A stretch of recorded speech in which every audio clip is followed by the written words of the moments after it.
শুরু করিতেছি মহান আল্লাহর নামে, যিনি পরম করুণাময় এবং অত্যন্ত দয়ালু। প্রকৃতি আমাদের এলাকায় অনেক কিছু দিছে। আমার কাছে ভাগ্যবান আমি মনে করি যে এই কারণে যে আমি এমন এক এলাকার এমপি, এইখানে প্রতিটা জায়গায় মনে হয় যে একটা পর্যটনের একটা জায়গা। আমি একটা জায়গায় আসছি, এটা হচ্ছে গিয়ে পানছড়ি ইকো রিসোর্ট, কিন্তু ইকো রিসোর্ট এখনো কিছুই করা হয় নাই। এটা প্রায় 28 একর জায়গা। এটা পর্যটনের জন্য মানে পরিপূর্ণভাবে প্রস্তুত। আপনারা আমি কি বলবো যে যদি এই জায়গায় আসেন, এত নীরব, বিশেষ করে তাঁবু দিয়ে যদি আপনি থাকতে চান, মানে এত নীরব এবং চারদিকে প্রকৃতি।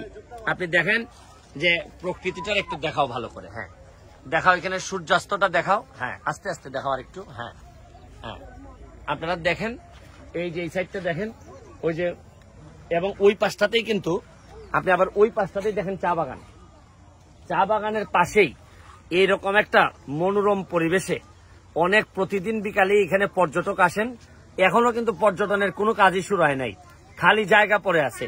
খালি জায়গাতেই যে কি সম্ভাবনা, আমি এই ভিডিওর মাধ্যমে এমপি হিসাবে সরকারি অথবা প্রাইভেট যারা ইনভেস্ট করতে চান পর্যটনে, আমি আপনাদেরকে দাওয়াত দিব যে আসেন, দেখে যান আমাদের এলাকায়। এটা হচ্ছে গিয়ে চুনারঘাট উপজেলার 5 নম্বর ইউনিয়নের জায়গাটার নাম হচ্ছে গিয়ে পানছড়ি ইকো রিসোর্ট। এটা বলে সবাই চিনে এবং মাত্র 1 কিলোমিটার রাস্তা, যেটা এখনো এই ইটসলিং আছে। এটা আমি এমপি হিসাবে আগামী কয়েক মাসের মধ্যে এই জায়গাটা পাকা করে দিব। তাইলে একেবারে চা বাগানের ভিতর দিয়ে আপনি মাত্র 3.5 থেকে 4 ঘন্টার মধ্যে ঢাকা থেকে আপনি এই জায়গায় আসতে পারবেন, থাকতে পারবেন, বা যা যা ব্যবস্থা দরকার আমারে যদি বলেন আমি ব্যবস্থা করব। আমি এখানে একজন পর্যটক আসছেন, তার সাথে একটু কথা বলতে চাই। হ্যাঁ ম্যাডাম একটু আসেন প্লিজ। হ্যাঁ হ্যাঁ হ্যাঁ ম্যাডাম, আপনি তো ঢাকা থেকে আসছেন, এখন দেখতেছেন, এটা কেমন লাগতেছে একটু যদি বলতেন। জায়গাটা তো আসলে অত্যন্ত আকর্ষণীয়, আর নিজের দেশ এমনিতেই মায়া বেশি, আর দেশ বিদেশ ঘোরার কারণে তো আসলে অনেক কিছু যখন আমরা দেশের বাহিরে দেখি তখন ভিতরে একটা আফসোস তৈরি হয়, কেন যে আমার দেশে নাই কেন, আমার দেশে কখন হবে। তো আমি পদ্মা সেতুর একটা কথা বলি যে 2012 সালে এটা ছিল প্রস্তাবনা। প্রস্তাবনাটা যখন পাশ হয় 2022 সালে ওইটা ছিল বাস্তবতা।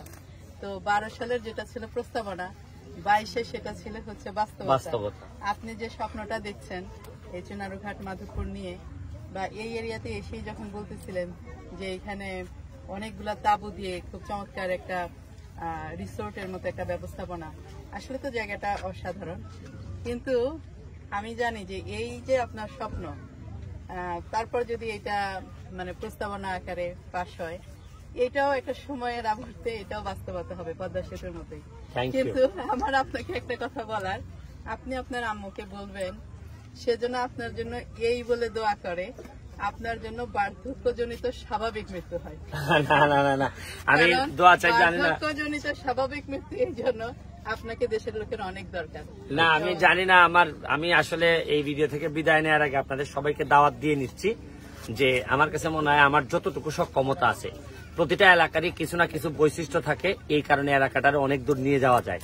আমার আশেপাশে যে ছেলেগুলো আছে, বাচ্চাগুলো আছে, আপনারা দেখতেছেন, এদেরকে অর্থনৈতিকভাবে দাঁড় করানো এমপি হিসাবে আমার দায়িত্ব। আমি যদি এখানে একটা পর্যটনের একটা ভালো কিছু করতে পারি, তো এই এলাকার মানুষগুলো অর্থনৈতিকভাবে সমৃদ্ধ হবে। এদের এই 4 লাখ টাকা 5 লাখ টাকা খরচ করে সৌদি আরব যাওয়া লাগবে না, কুয়েত যাওয়া লাগবে না।